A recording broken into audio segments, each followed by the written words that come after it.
আমি করবো পুঁই শাকের তরকারি। তার জন্য পুঁই শাক আমি কেটে ভালো করে ধুয়ে একটা জল ঝরাতে দিয়ে দিয়েছি। পুঁই শাকের সবজি দেবো আমি আলু আর কুমড়ো কেটে ধুয়ে রেখে দিয়েছি। ফোড়নে আমি ব্যবহার করব 5 ফোড়ন, শুকনো লঙ্কা আর তেজপাতা। কড়াই তেল গরম হয়ে গেছে, আমি 5 ফোড়নটাতে দিয়ে দিলাম।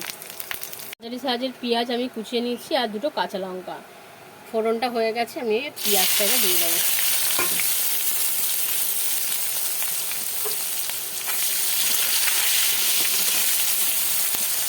পেঁয়াজটা ভাজা ভাজা হয়ে গেছে, এবার আমি সবজিগুলো দিয়ে দেবো। ভাজা ভাজা হয়ে গেছে, আমি এবার শাকটা দিয়ে দেবো। শাকটা আমি দিয়ে দিলাম।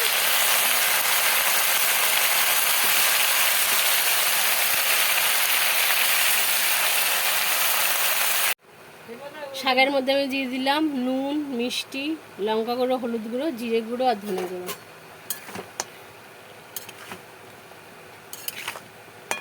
ভালো করে মিশিয়ে নেব।